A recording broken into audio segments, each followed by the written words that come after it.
L'ensemble des intervenants de la musique en concert auront les yeux rivés dimanche le 5 février sur le gala des prix Opus. Et c'est un événement de reconnaissance, d'une certaine façon, qui est bondé de prix que bien des gens convoitent. Et pour nous en parler, on a deux invités ce matin que Sylvie nous présente. Oui, on a Dominique Trudel, directeur général, et Françoise Henry, présidente du Conseil québécois de la musique. Alors, à tous les deux, Bonjour. bienvenue. Bonjour. Et ma première question, c'est pour Dominique.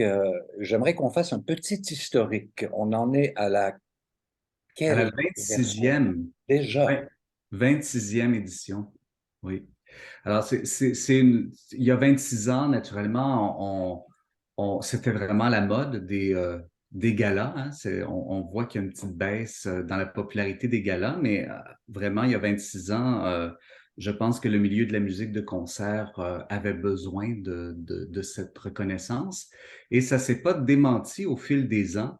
Parce que ce qui est particulier avec les prix Opus, c'est que c'est vraiment des prix qui sont évalués par les pairs. Donc, on parle vraiment de qualité artistique et on ne va pas vraiment du côté nécessairement de l'industrie, de la vente, des résultats de vente, etc. On est vraiment sur l'excellence, sur la qualité des concerts et des albums et des projets qui sont soumis au prix. Donc, pendant 26 ans, il y a eu des petits changements, mais c'est resté assez stable. Dernièrement, on a revisité les prix Opus, on a resserré les critères d'évaluation, on s'est donné des outils pour mieux réussir à compiler le résultat des juges. Donc, je pense qu'on est vraiment dans une période où on peut vraiment dire que les prix Opus sont évalués vraiment avec sérieux et avec passion aussi, parce que nos juges sont des gens qui ont des formations en musique, sont des gens du milieu qui apprécient la musique. Alors, Et on a justement, une je belle sais, équipe. comment sont choisis ces juges? Ben, en fait, souvent, ils nous sont référés par d'autres juges. Nous aussi, on va faire du recrutement. On va aller voir les professeurs dans les universités. On va aller voir parfois des musiciens à la retraite. On va aller voir aussi des travailleurs culturels qui ont un lien avec la musique. Donc, on fait beaucoup de recrutement. Ils nous sont référés. Mais vraiment, on s'assure que les juges ont une connaissance suffisante de la musique. Et ce ne sont pas tous les juges qui vont évaluer tous les styles de musique non plus. Voilà, parce qu'il y en Donc, a plusieurs. oui, on identifie vraiment la spécialité de chacun pour s'assurer qu'ils ont les compétences pour bien évaluer ce qu'ils auront à évaluer. Françoise Henry, il y a un prix qu'on connaît déjà, c'est-à-dire l'hommage qu'on a rendu à des pierres angulaires de la musique contemporaine au Québec, et je te laisse me raconter un peu qui c'est. Ben oui, Pauline Vaillancourt, quel choix extraordinaire. Le Conseil québécois, le conseil d'administration du Conseil québécois de la musique donne un prix hommage depuis les tout débuts des prix Opus. Donc, il y a eu 25 prix hommages qui ont été offerts. Est-ce que vous vous rappelez du premier? Ah, bonne question. Bonne question. Alors, non, hein? Eh bien, c'était le Père Lindsay. En Tu 1997. aurais dû savoir ça, c'est Mais, mais maintenant, je ne l'oublierai plus. Ah ben, c'est ça. Et donc, vous voyez que dès le début, la barre, si vous voulez, était haute, c'est-à-dire qu'on voulait récompenser un visionnaire, des bâtisseurs, des gens qui avaient une signature musicale très distincte. Alors, au fil des années, il y a eu toutes sortes de nominations. Je vois ici, par exemple, Pierrette Allary, Jacques Etu, Michel Donato, Joanne Goyette, et plus récemment, il y a eu Ken Nagano. L'an passé, c'était Claire Guimond. Et puis, cette année, eh bien, voilà, Madame Vaillancourt. Je vous avouerai que c'est toujours des discussions très intéressantes au conseil d'administration quand vient le temps de décider qui va finalement recevoir ce prix, parce qu'on a au Québec des bâtisseurs extraordinaires. Et la liste est longue de gens qu'on pourrait honorer à chaque année. Et puis, vous savez, si le milieu de la musique de concert s'en sort quand même pas si mal malgré tout ce qui nous est arrivé, c'est parce qu'il y a eu et qu'il y a encore des gens, de ces bâtisseurs-là qui sont extraordinaires. Donc, Mme Vaillancourt, elle cadre tout à fait dans ce profil-là. Une dame qui a eu une carrière d'interprète, mais aussi de créatrice, plus récemment de chercheuse aussi. Donc, c'est quelqu'un qui s'est continuellement adapté à son environnement, à son contexte de création. Et c'est quelqu'un qui a porté la musique lyrique contemporaine québécoise au-delà du Québec, en Europe notamment. Donc, c'était un choix pas évident parce que c'est toujours difficile de déterminer qui fait quoi, mais dans son cas, à elle, j'étais très heureuse que le conseil d'administration ait adopté, donc, à l'unanimité, de lui remettre ce prix. Dominique, il y a en tout 28 prix qui seront remis dans différentes, pendant qu'on regarde le prix comme tel, Le trophée. qui est une conception. Oui, en fait, c'est une conception originale par un artiste verrier qui s'appelle Jean-Marie Giguère, donc qui fait une production sur demande à chaque année depuis 26 ans. Il est d'ailleurs en train de préparer sa relève pour qu'on s'assure que dans le futur, on conserve l'apparence du trophée tel qu'il est en ce moment. Mais c'est vraiment un travail fait pièce par pièce à la main. Ils sont tous un peu différents. D'ailleurs, ceux qui en ont reçu au fil des années peuvent les comparer, voir la différence. Mais c'est vraiment un très bel objet. Alors, je disais 28 prix et différentes catégories, évidemment. On touche à l'ensemble de la musique de concert.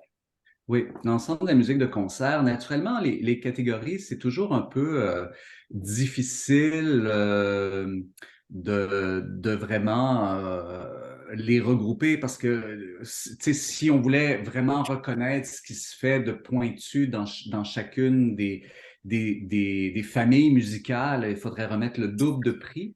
Alors, il vient un temps pour garder aussi le sérieux et la valeur des prix, on doit les regrouper. Donc, on y va par famille musicale. Donc, la musique médiévale, Renaissance, baroque, par exemple, c'en est un. Classique romantique, post-romantique, un autre. Moderne, contemporaine. Actuelle, électroacoustique sont ensemble. Jazz, musique du monde, musique traditionnelle québécoise. On a aussi un prix pour les répertoires multiples parce qu'on sait que dans toutes les propositions artistiques, il y a souvent des concerts qui ne se cantonnent pas à un seul genre musical. Alors ça, c'est pour les concerts de l'année. On a la même chose pour les albums parce qu'on reconnaît également la production d'albums. On a également, et là, on déborde un peu. Alors, on a création de l'année, on a production de l'année jeune public, on a les écrits de l'année aussi parce que l'apport des musicologues à la vitalité du milieu culturel au Québec est très important. Donc, on tient à reconnaître ça aussi. Et on a aussi ce qu'on appelle les prix spéciaux, donc des prix qui sont remis avec des critères un peu différents parce que là, on va vouloir vraiment reconnaître, par exemple, le compositeur ou la compositrice de l'année, la découverte de l'année, le diffuseur pluridisciplinaire de l'année, parce qu'on collabore avec des diffuseurs partout au Québec qui diffusent la musique de concert, le diffuseur spécialisé de l'année, qui ne diffuse que des musiques de concert. On a également directeur ou directrice artistique de l'année, l'événement musical de l'année, l'interprète de l'année, le rayonnement à l'étranger. Et on a des prix aussi qui reconnaissent l'impact de la musique dans la communauté. Donc, on a le prix Opus Montréal, Inclusion et Diversité, qui est remis en collaboration avec le Conseil des Arts, le Conseil des Arts de Montréal. Et on a également le prix Opus Québec et le prix Opus Région, qui permettent de souligner un peu ce qui se fait partout dans les différentes communautés au Québec. Très important, ça. Oui, et pour avoir tous ces nommés, on peut aller voir sur le site. Vous pouvez nous dire lequel? Oui, c'est prixopus.com en un mot. Et oui, alors vous allez les avoir par catégorie. Vous avez certaines catégories où il y a des finalistes. Donc, vous pouvez voir, là, entre autres pour les concerts de l'année, les albums de l'année, tous ceux qui se sont démarqués parce que, naturellement, il faut déterminer un lauréat. un gagnant.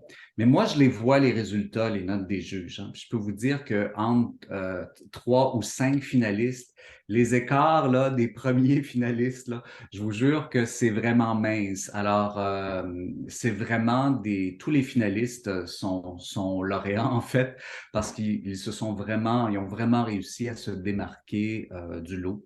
Et C'est vraiment là-dessus, impressionnant. et là-dessus, je vois Françoise-Henri sourire, parce que effectivement, faire des choix, c'est pas évident, et la qualité de la musique qui est produite et interprétée au Québec est faramineuse.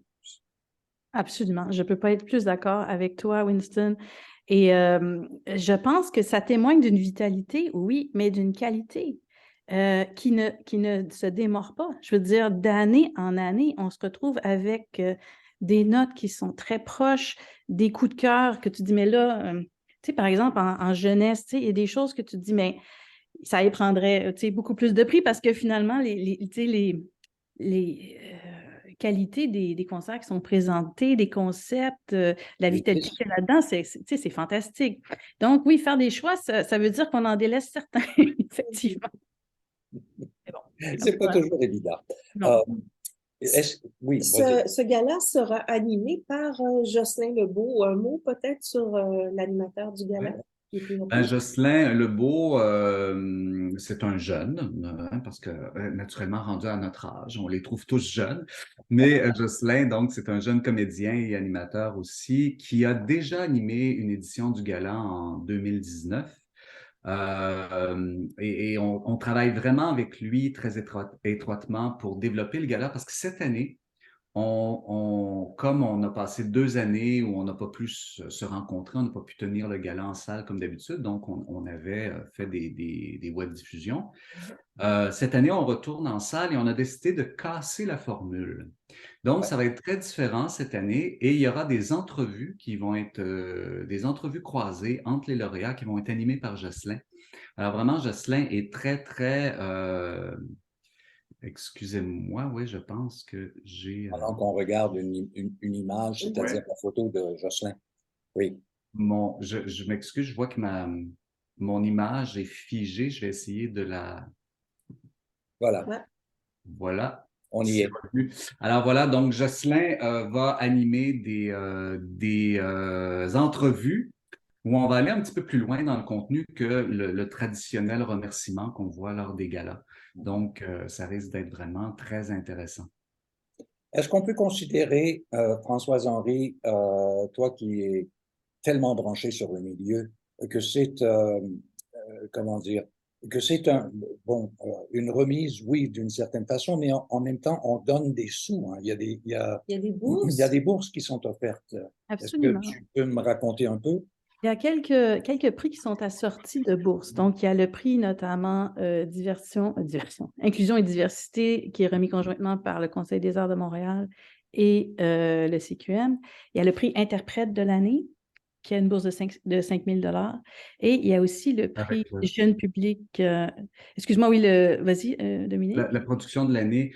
En fait, peut-être que je peux te résumer ça, Françoise. On a des partenaires qui sont en fait le ministère de la Culture, des Communications et les différents conseils des arts. Donc, le ministère de la Culture et des Communications du Québec remet 5 000 $ à la production de l'année jeune public. Le Conseil des arts et des lettres du Québec remet 10 000 $ au compositeur ou à la compositrice de l'année. Le Conseil des arts du Canada remet 5 000 $ à l'interprète de l'année. Le Conseil des arts de Montréal remet 10 000 $ pour le prix Montréal Inclusion et Diversité. Et la Fabrique culturelle, en fait, remet la production de 2 vidéos, à la fois au prix Opus Québec et au prix Opus Région. Et en plus de ça, on a le Conseil du patrimoine vivant du Québec, le Conseil québécois du patrimoine vivant, voilà, le CQPV, qui remet une bourse de 1 000 $ pour le concert de l'année en musique traditionnelle québécoise. Et on a également CINAR, qui remet 2 000 $ pour le prix Rayonnement à l'étranger. Mhm. Donc, on a des partenaires vraiment très précieux, certains qui nous suivent depuis les tout débuts, hein, le ministère de la Culture, le CALC, le CAC, le CAM, et puis la Fabrique, le CQPV, CINAR se sont joints à nous un peu plus tard, mais c'est vraiment très précieux pour le milieu d'avoir ce soutien-là et ce support-là. Et c'est bon de prendre le temps de les mentionner parce que sans eux, ce serait complètement différent sans doute. On se donne Absolument. rendez-vous dimanche le 5 février à 15 h. Ouais. C'est à la salle Bourgie. C'est pas ouvert au grand public cependant. Ben, non, pas vraiment. Le grand public qui voudrait y assister pourrait acheter un billet et venir au gala, bien sûr. Alors, c'est On a possible. on a des places limitées, donc c'est possible. Mais naturellement, par expérience, on sait que c'est de grandes retrouvailles pour le milieu. Donc, on s'adresse d'abord au milieu musical, mais bien sûr, quelqu'un qui voudrait assister au gala est le bienvenu. Mais j'imagine qu'on peut suivre le déroulement et savoir les noms des gagnants sur Instagram ou sur Oui, Twitter, par exemple. Sur Facebook. Oui, effectivement, en direct pendant le gala, au fur et à mesure que les lauréats seront nommés sur la page Facebook du CQM, sur Twitter, on va vraiment révéler ce qui se passe. Puis bien sûr, là, après, il y aura également là, des publications plus officielles avec les photos officielles, avec un petit montage vidéo là, qui va résumer le gala. Donc, c'est possible d'avoir quand même une bonne aperçu de ce que sera cette 26e édition. Alors, bien sûr, oui. on souhaite bonne chance à tous les nommés. Mm-hmm. Et puis, on se retrouvera aussi avec certains des lauréats sur le Culturel 2.0 pour donner suite à cet événement absolument incontournable dont vous êtes responsable. Et merci pour tous les musiciens qui y seront et qui comptent sur votre grande générosité. Merci beaucoup, puis à dimanche, le 5 Merci à vous. février. Bye. Merci. Au revoir.